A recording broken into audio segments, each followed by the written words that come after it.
नमस्कार किसान भाइयों। आज की वीडियो में हम आपको बहुत ही बढ़िया जानकारी देने वाले हैं। टमाटर की खेती अगर आप करते हो तो आपके लिए बहुत ही जानकारी शानदार होने वाली है, क्योंकि आपको भी बहुत सारी दिक्कत आती होगी टमाटर की फसल में।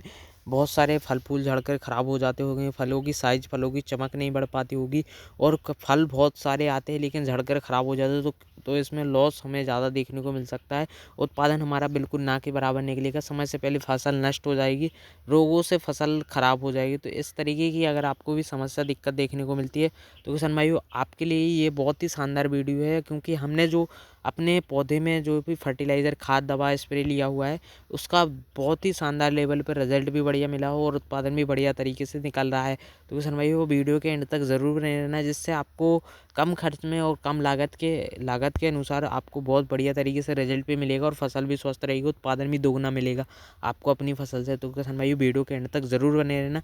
देख सकते हो यहाँ पर अभी तक जो हमारे जो फल फूल सेटिंग हो चुके हैं, फल फल वो उनकी साइज़ भी बढ़ रही है, चमक भी बढ़िया तरीके से, फसल स्वस्थ हरी भरी है और जो है फल कंटिन्यू जो फसल में फल में गुच्छे आ रहे हैं पौधे में, वो भी बढ़िया तरीके से सेटिंग हो रहे हैं। तो इसका कारण क्या है और ये किस पौधे में किन समस्याओं के कारण जो हमारा फल फूल है वो झड़कर ख़राब हो जाता है, गिरकर ख़राब हो जाता है, और किन समस्याओं के कारण जो हमारी फसल है समय से पहले नष्ट हो जाती, ख़राब हो जाती है। तो हमें इसके बचाव के लिए क्या क्या स्प्रे करना चाहिए और क्या क्या ध्यान देना चाहिए, जिससे हमारी फसल स्वस्थ रहे, लंबे समय तक चले और ज़्यादा से ज़्यादा उत्पादन भी निकले। तो किसान भाइयों, सबसे पहले ध्यान देने की बात ये है कि आपको अपने एरिया के अनुसार ही वैरायटियाँ लगानी चाहिए। जैसे अगर आप टमाटर की खेती करते हो तो वही वैरायटी लगाएं जो आपके एरिया में बहुत से लोग लगाते हो। मतलब आपने के यहाँ आपने किसी भी वैरायटी को ट्राई किया हुआ है, अगर आपने लगा कर देखा है जिसका बढ़िया तरीके से उत्पादन मिलता है, आप पहली बात वही वैरायटियाँ लगाएं, तो आपको वहाँ दिक्कत थोड़ा कम देखने को मिलेगी। और दूसरी बात, अगर आप किसी भी वैरायटी को लगाते हो लेकिन अगर आपका मैनेजमेंट बढ़िया नहीं है, आप बढ़िया तरीके से पौधे की देखभाल नहीं करते हो, बढ़िया तरीके से ध्यान नहीं देते हो फसलों को, तो आपको बढ़िया तरीके से उत्पादन नहीं देखने को मिलेगा, चाहे आप वैरायटी भी कितनी बढ़िया क्यों ना लगा लो। क्योंकि आज के समय में इतना मौसम ख़राब हो जाता है, मौसम का कभी पता नहीं होता, कभी किसी टाइम ज़्यादा बारिश हो जाती है, किसी टाइम फसल समय से पहले नष्ट हो जाती है। तो इसका मौसम जैसे बदलता है वैसे ही फसल पर बहुत ज़्यादा नुकसान देखने को मिल सकता है आपको अपनी फसलों के अंदर। आप किसी भी फसल की खेती करते हो तो आपको वहाँ लॉस ही देखने को मिलेगा, क्योंकि मौसम जैसे बदलता है और अगर आपने मौसम बदलने के अनुसार पौधे में नीचे से भी पौधे में फर्टिलाइज़र चलाने, तो मौसम के बदलने के बाद, क्योंकि मौसम जैसे ही बदलता है और जैसे ही धूप निकलती है तो पौधे में तनाव पड़ जाता है और फसल ख़राब होने लगती, फफूंदजनित अटैक पड़ते हैं, फफूंदजनित रोग ज़्यादा लग जाते हैं और जो है फल फूल झड़ने की समस्या दिक्कत ज़्यादा देखने को मिल जाती है। जैसे ही बारिश होती है, बारिश के बाद जैसे ही खुलता है मौसम, तो इस समय बेहतर ध्यान देने की ज़रूरत है और सही जानकारी होना ज़रूरी है, क्योंकि आज के समय में दवाइयाँ, खाद, बहुत सारे फंगीसाइड आते हैं, लेकिन जिस फंगस के ऊपर और जिस समस्याओं के ऊपर जो दवा काम करनी है, अगर आपने वो सही नहीं चुनी और सही दवा नहीं डाली तो वहाँ आपको कोई रिजल्ट नहीं मिलेगा, लॉस ही लॉस हो जाएगा। तो यहाँ पर ये भी जानकारी होना भी बहुत ज़्यादा ज़रूरी है आज के समय में। अगर आप हर प्रोडक्ट, हर खाद या हर दवा को इस्तेमाल कर अगर आप देखोगे तो यहाँ पर आपको बहुत ज़्यादा खर्च हो जाएगा और बहुत ज़्यादा लॉस भी हो जाएगा, और समय से पहले फसल जब तक अगर आप वही दवा डाल पाओगे जो पौधे के लिए ज़्यादा ज़रूरी थी, तब तक आपकी फसल निपट चुकी होगी। तो पहले आपको शुरुआती स्टेज से ध्यान रखने की ज़रूरत है। जैसे ही आपकी फसल 10-15 दिन की हो जाती है, तो जैसे ही आपने पौधा लगाया, पौधा लगाने के बाद आपको कंटिन्यू इसमें काम करने की ज़रूरत है और कंटिन्यू ध्यान देने की ज़रूरत है। अगर आप चाहो कि जैसे ही पौधे में फल फूल आने लग जाएँ, तब हम पौधे में अच्छी तरीके से खाद डालेंगे, अच्छी तरीके से दवा डालेंगे, अच्छी तरीके से टॉनिक इस्तेमाल करेंगे, तो हमें बढ़िया रिजल्ट मिल जाएगा। तो ऐसा संभव नहीं है। इसके लिए आपको शुरुआती स्टेज से ही आपको पौधे में nitrogen, phosphorus, potash, calcium, boron और रस चूसक कीटों, फफूंद जनित रोगों के लिए बढ़िया तरीके से स्प्रे लेने होंगे और नीचे से फर्टिलाइज़र चलाने होंगे, जिससे आपको बढ़िया रिजल्ट मिलेगा। पौधा स्वस्थ रहेगा, मजबूत रहेगा और तना मजबूत होगा।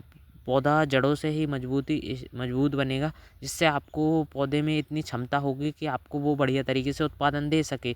अगर दूसरी बात आपकी, अगर पौधा पहले से ही कमज़ोर है, जड़ों मतलब शुरुआती स्टेज से ही वो तनाव में रहा है, पौधे को सही तरीके से पोषण नहीं मिला, पौधे से nitrogen, phosphorus, potash, calcium, boron सही तरीके से खाद नहीं दिए गए, तो आप बाद में उससे उत्पादन निकालने की संभावना मत रखना भाई, क्योंकि वहाँ तक पौधे पहुँचते पहुँचते उतनी ज़्यादा स्टेज में पौधे पहुँचते पहुँचते वो आधे फल फूल झड़ने की समस्या देखने को मिलेगी, पत्तियाँ पीली पड़ जाएंगी, समय से पहले पौधा आपको पीले पीले नज़र आने लगेगा। तो ये बहुत बड़ी दिक्कत है। बहुत से लोग आज के समय में ड्रिप्स लाइन पर भी खेती करते हैं, फिर भी उनका पौधा कमज़ोर रहता है, पौधे में सही तरीके से पोषण नहीं मिल पाता, बस पौधे में सही तरीके से अच्छी तरीके से फल फूल सेटिंग नहीं हो पाती। ये समस्या बहुत से सनमाइयों की है और बहुत ज़्यादा देखने को मिलती है और समय से पहले फसल नष्ट हो जाती है। तो ऐसा नहीं है कि अगर आपकी पत्तियाँ पीली नज़र आ रही हैं, पत्तियाँ सूखी हुई नज़र आ रही हैं, तो खेती में ऐसे थोड़ी मोड़ी समस्या दिक्कत देखने को मिलती है, लेकिन अगर आपके जो फल फूल हैं वो सेटिंग होते रहते हैं तो कोई इतनी इतनी भी बड़ी बात नहीं है। अगर आप नीचे से ही थोड़ी मोड़ी पत्तियाँ देख सकते हो, अभी हमारी थोड़ी मोड़ी वायरस लगी हुई है, लेकिन ऐसा नहीं है, थोड़ा मोड़ा तो चलता है भाई, लेकिन फल फूल अच्छी तरीके से सेटिंग होना चाहिए। इतना तो निकलना चाहिए आपका कि आपका जितना खर्च हुआ है उससे डबल आपकी उससे इनकम हो जाए, और फिर बात का आप सोच सकते हो। इससे आप कमाई आप कर पाओगे। नहीं तो अगर आप सोचोगे क्या अच्छी तरीके से जब हमारे पौधे में फल फूल आने लग जाएंगे तब हम इसमें ध्यान देंगे, तब आप स्प्रे कर लोगे, तो ऐसे इससे तो फसल निपट ही जाएगी पहले ही। तो आपको शुरुआती स्टेज से ध्यान देने की ज़रूरत है, और शुरुआती स्टेज से अगर आपको समझना है कि हमने कौन कौन से फर्टिलाइज़र दवा स्प्रे की हुई है, तो हमने सारा कुछ A to Z पहली जानकारी में पहले वीडियो में डाल रखा है, तो आप उन वीडियो को जाकर ज़रूर देख सकते हो। और इस वीडियो में खास जानकारी ये है कि आपको शुरुआती स्टेज से जैसे पौधा 10 से 15 दिन का हो जाता है तब आपको ध्यान देने की ज़रूरत है। तभी से पौधे में 30 से 35 दिन के अंतराल पर जो है फूल निकलना स्टार्ट हो जाते हैं। फूल निकलते जाते हैं 45 से 55-60 दिन के अंतराल पर, जब ज़्यादा 60-65 दिन के अंतराल पर ज़्यादा फूल आने लगते हैं, 50-60 दिन के अंतराल पर, तब पौधे को ज़्यादा जब आप छोटे से लेवल से अगर आप नाइट्रोजन, फास्फोरस, यूरिया, पोटास देते हो, तो वहाँ पर डोजेस का इस्तेमाल बढ़ाना होता है। 1 kg, 2 kg, 3 kg ऐसे बढ़ाते जाना है। और 65 दिन के अंतराल पर जब ज़्यादा फूल आ रहे होते तब थोड़ा ज़्यादा पोषक तत्वों की आवश्यकता हो, जैसे नाइट्रोजन, फास्फोरस, पोटास। अगर आप सोचोगे यूरिया से हमारी फसल हरी भरी रहती है, बहुत से लोग यूरिया यूरिया डालते रहते हो, तो ऐसा नहीं करना है। यूरिया से आपकी फसल तो हरी भरी रहेगी, उत्पादन कम नहीं मिलेगा। तो यहाँ पर आपको जितनी आवश्यकता है आवश्यकता अनुसार काम करना है, ज़्यादा भी नहीं डालना है खाद। आपको उत्पादन तो आपको जब आपको जो पोषक तत्व तो ज़रूरी होंगे पौधे के लिए, अगर आप वही डालोगे तो आपको उत्पादन भी बढ़िया मिलेगा, फलों की साइज़ भी बड़ी होगी, चमक भी बड़ी होगी। तो वहाँ पर आपको फालतू का खर्च नहीं करना है, फालतू के खाद नहीं डालने हैं। तो यहाँ पर आपको कम खर्च में बढ़िया तरीके से उत्पादन निकालना है, तो यहाँ पर पहले से ही ध्यान देने की ज़रूरत है। कंटिन्यू यहाँ पर जो पौधे के लिए ज़्यादा ज़रूरी है वही इस्तेमाल करो, तो वहाँ पर बढ़िया तरीके से रिजल्ट मिलेगा। तो किसान भाई आपको जो है NP की 13-0-45-52-34 हो गया, 12-61-13-19-19 आपने नाम तो सुने ही होंगे, लेकिन अगर आप इन्हें 1-1 kg लेने जाते हो तो 250 से 300 रुपये kg मिलता है। और अगर आप वही इस्तेमाल अगर आप करना चाहते हो तो जो है DAP में इस्तेमाल कर सकते हो, जैसे 20-20-13 हो गया, 12-32-16 हो गया, 12-32-16 हो गया, और 18-46 हो गया। तो ऐसे अगर आपके पौधे में फास्फोरस की कमी है तो 18-46 की डाल सकते हो DAP।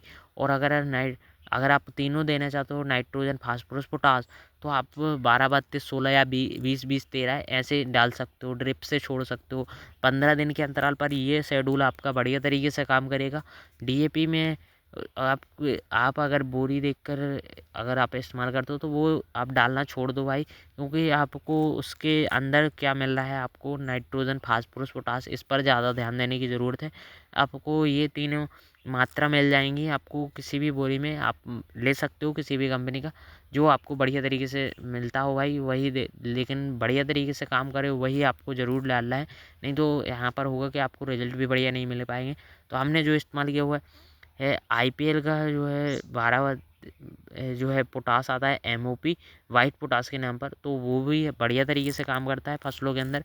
तो अगर आप इस्तेमाल करते हो फल फूल लगते समय या फल फूल सेटिंग होते समय तो आपके ज़्यादा से ज़्यादा फल फूल आएंगे, फलों की साइज़ बढ़ेगी, फूलों की संख्या भी बढ़ेगी, और पौधा हरा भरा रहेगा और स्वस्थ रहेगा। और दूसरा, आपको फास्फोरस की कमी नहीं मिलती है तो आप 18-46 का इफ़को का DAP आता है, अगर किसी भी कंपनी का आता है तो वहाँ पर आप वो इस्तेमाल कर सकते हो। 20-20-13 ऐसी बोरी आते हैं, वहाँ पर आप वो इस्तेमाल कर सकते हो। और अगर अगर आप ड्रिप लाइन पे कर सकते हो तो ड्रिप घोल बनाकर स्प्रे ड्रिप से दे सकते हो। और अगर आप NPK 12-61-13-0-45-52-34 इस तरीके के फर्टिलाइज़र देना चाहते हो तो इसको भी अगर आप 7 से 5-6 दिन के अंतराल पर देते रहते हो तो भी बढ़िया रिजल्ट देखने को मिलेगा। NPK 19-19 हो गया, आपको ज़रूर देना है। और 13-0-45 आपको फल फूल लगते समय ज़रूर चलाना है। और इसके बाद आपको 12-61 ज़रूर देना है, जिससे फास्फोरस की पूर्ति होती रहेगी, फलों की संख्या और पौधा मजबूत बनेगा, शाखाएं भी निकलेंगी और ज़्यादा से ज़्यादा फल फूल आएंगे और सेटिंग भी होंगे गुच्छे गुच्छे। तो यहाँ पर ये आपको चलाना है, मतलब 1-2 दिन छोड़ छोड़ के आपको चला सकते हो, हफ्ते वाइज हफ्ते। पौधे की आवश्यकता अनुसार चलाओगे तो बढ़िया रिजल्ट मिलता जाएगा। अगर पौधे को कम दोगे तो ज़्यादा से ज़्यादा फल फूल तो आएंगे लेकिन झड़कर ख़राब हो जाएंगे और कम फल फूल आते हैं। तो यहाँ पर ये इस पौधे को हरा भरा रखने के लिए आपको ज़रूर स्प्रे, जैसे कि हो गया 52-34 का स्प्रे, हो गया 13-0-45 का स्प्रे, आपको 100 ग्राम 15 लीटर पानी में घोल बनाकर स्प्रे करते रहना है, जिससे आपको बढ़िया तरीके से स्प्रे में भी रिजल्ट मिलेगा। और कैल्शियम बोरोन की कमी से भी हमारे फल फूल पीले होने की, झड़ने की दिक्कत देखने को मिलती है। तो कैल्शियम लेना है आपको 50 ग्राम और 25 ग्राम बोरोन मिलाकर आपको 15 लीटर पानी में घोल बनाकर स्प्रे करना है। और किसी भी अगर आप NPK खाद का इस्तेमाल करते हो तो 100 ग्राम 15 लीटर पानी में घोल बनाकर स्प्रे कर दो, तो वहाँ पर भी आपको बढ़िया रिजल्ट मिलेगा। और तो किसान भाई, इसमें सबसे ज़्यादा ध्यान देने की ज़रूरत ये है कि अगर आपके जो फल सेट हो चुके हैं और नए फल आ रहे हैं और नए फल आ रहे हैं और फूल अच्छी तरीके से सेटिंग नहीं हो पा रहे, तो वहाँ पर दिक्कत आती है, पौधे में सही तरीके से पोषण नहीं मिल पा रहा। तो उस समय आपको NPK 13-0-45 और 52-34 इस तरीके के फर्टिलाइज़र 7 से 5-6 दिन के अंतराल पर चलाते रहना है, जिससे बढ़िया तरीके से रिजल्ट मिलेगा। और फसल की पत्तियाँ पीली पड़ रही हैं और फसल हरी भरी नहीं है, तो उस समय आपको NPK 19-19, मैग्नीशियम सल्फेट और होमिक एसिड ये ज़रूर इस्तेमाल करना चाहिए, जिससे आपकी फसल की पत्तियाँ हरी भरी रहेंगी। और 15 दिन के अंतराल पर ये अगर आपने काम कर लिया तो यहाँ पर आपको पत्तियाँ हरी भरी रहेंगी, फलों की साइज बढ़ेगी, फलों की चमक बढ़ेगी और ज़्यादा से ज़्यादा फल फूल आएंगे और सेटिंग भी होगी, फसल आपकी स्वस्थ हरी भरी रहेगी। ये 15 दिन में आपको ज़रूर चलाना ही चलाना है, 15 से 20 दिन के अंतराल पर। एक हो गया होमिक एसिड 19-19 और मैग्नीशियम सल्फेट, जो आपको बढ़िया तरीके से फसल को हरा भरा करने में मदद करेगा और पौधे की जड़ें जो है ज़्यादा से ज़्यादा ग्रोथ करेंगी होमिक एसिड की वजह से। और पत्तियों जैसे कि तनाव पड़ता है पौधे पर, ज़्यादा से ज़्यादा फल फूल लग जाते हैं तो यहाँ पर ग्रोथ थोड़ी रुक जाती है, तो वहाँ पर बढ़िया तरीके से होमिक एसिड काम करेगा। और जो खाद आपके पौधा उठाना बंद कर देता है, अगर आप कंटिन्यू खाद NPK वगैरह चलाते रहते हो ड्रिप से, तो वहाँ पर वो कई बार होता है आप पौधा उठाना बंद कर देता था, काम नहीं करते वहाँ पर खाद। तो वहाँ पर मैग्नीशियम सल्फेट प्रकाश संश्लेषण की क्रिया भी बढ़िया होगी, पौधे में ज़्यादा से ज़्यादा खाद जो है काम करेगा और ज़्यादा से ज़्यादा बढ़िया तरीके से हरा भरा होगा, तो वहाँ पर उसका भी बढ़िया रिजल्ट मिलता है और पौधा आपका हरा भरा रहेगा। तो ये काम आपको ज़रूर करना है, जिससे आपका उत्पादन भी बढ़िया तरीके से मिलेगा। और भी अगर आपको कंटिन्यू अगर आप स्प्रे करते हो तो स्प्रे में किसान भाई रस चूसक कीटों पर विशेष ध्यान देना है, फफूंद जनित रोगों पर विशेष ध्यान देना है और एक टॉनिक का स्प्रे करना है। टॉनिक में आप सिजेंटा का इसाबियन होगा, फेंटेक प्लस हो गया, किसी भी आज बढ़िया टॉनिक ले सकते हो हफ्ते में एक बार ज़रूर। और फफूंद जनित देख सकते हो यहाँ पर नीचे से फैलता है ऊपर तक चला जाता है, जिससे आपको बाद में वो पहले तो आपको कोई दिक्कत देखने को नहीं मिलेगी, लेकिन एकदम से आपको ऊपर जब पहुँच जाता है तो यहाँ पर बहुत बड़ी दिक्कत देखने को मिल सकती है। तो यहाँ पर ऊपर अभी हमने स्प्रे किया BSF का जैम्प्रो किया हुआ है। पहले आपको जब पौधा की जो ज़्यादा शुरुआत होती है, शुरुआती स्टेज में जब पौधे में जब फंगस लगना स्टार्ट होता है, तो वहाँ पर जो है कॉन्टैक्ट फंगिसाइड इस्तेमाल करना है। जैसे कि अगर आप स्प्रे करते हो तो वहाँ पर वहीं पर कंट्रोल हो जाएगा। अगर आप ज़्यादा हो जाता है तो वहाँ पर सिस्टमेटिक फंगिसाइड इस्तेमाल करने हैं, जैसे कि बायर का नोटिवो हो गया और BSF का जैम्प्रो, वो तरह तरह के हैं। तो वहाँ पर आप बढ़िया तरीके से ले सकते हो अपनी जो है फसल में जो है वायरस के अनुसार। तो मैंने तो जो स्प्रे किया हुआ है वही बताऊँगा भाई, क्योंकि हमारे यहाँ इतना ज़्यादा वायरस नहीं लगा था। कंटिन्यू हम इसमें ब्लू कॉपर हो गया और ये रेडोमिल गोल्ड, अल्ट्राकोल, इस तरीके के फंगिसाइड शुरुआती स्टेज से देते आए हैं 15, 10, 7, 8 दिन के अंतराल पर। तो वहाँ पर दिक्कत ज़्यादा देखने को नहीं मिल रही थी, लेकिन थोड़ा मोड़ा जब ज़्यादा असर पड़ जाता है तो कंटिन्यू वही फंगिसाइड स्प्रे नहीं करना है, जिससे आपको रिजल्ट बाद में देखने को नहीं मिलेगा। हफ्ते में एक स्प्रे करो तो बढ़िया रिजल्ट मिलता रहेगा, फसल स्वस्थ रहेगी, वायरस कम लगेंगे, पौधा में ज़्यादा से ज़्यादा फल फूल सेटिंग होंगे और ज़्यादा से ज़्यादा फसल स्वस्थ रहेगी। तो यहाँ पर 7 दिन का ये शेड्यूल आपको ज़रूर बनाना चाहिए किसी भी फसल के अंदर, अगर आप खेती करते हो तो 7 दिन में अगर आप स्प्रे करते रहोगे तो वहाँ पर रस चूसक कीटों का अटैक भी कम होगा और फसल में बाद में कोई दिक्कत ज़्यादा देखने को नहीं मिलेगी। तो ये काम बहुत ही ज़्यादा अच्छी तरीके से करने की ज़रूरत है, नहीं तो आपको जितना इसमें खेती में जितना ज़्यादा पैसा लगाया होता है उतना निकालना भी मुश्किल हो जाता है अगर आपकी फसल ख़राब हुई तो। देख सकते हो यहाँ पर अगर आपको ही इसी तरीके से कंटिन्यू फल फूल निकालने हैं, फल फूलों की साइज़ बढ़ानी है, चाक बढ़ानी है, तो किसान भाई आप ये कंटिन्यू ज़रूर ध्यान देने की ज़रूरत है। Magnesium sulphate, ammonium sulphate, nitrogen, phosphorus, potash, calcium, boron, magnesium, ये पोषक तत्व आपको चलाने ज़रूर हैं। तो ये हमने जैसे जैसे चलाए हुए हैं वो हमने एक इसके पहले एक कंटिन्यू वीडियो बनाया हुआ है, तो उसमें सारा कुछ ए टू जेड जानकारी भी मिल जाएगा और समझ भी आ जाएगा। तो वहाँ पर भी अगर आप देखोगे तो आपको ए टू जेड जानकारी मिल जाएगी, समझ आएगी, तो वहाँ पर ज़रूर जाके देखना। वीडियो पसंद आए तो लाइक ज़रूर करना, चैनल पर सब्सक्राइब जरूर करें। मिलते हैं नेक्स्ट वीडियो में, और ये कमेंट करके ज़रूर बताना है ये सेटिंग कैसी चल रही है। और देख सकते हो बढ़िया तरीके से फलों की साइज़ भी आ रही है और चमक भी बढ़िया है। तो आपके यहाँ ये कैसे होते हैं, बढ़िया तरीके से सेटिंग हो पाता है या नहीं है, ये ज़रूर बताना।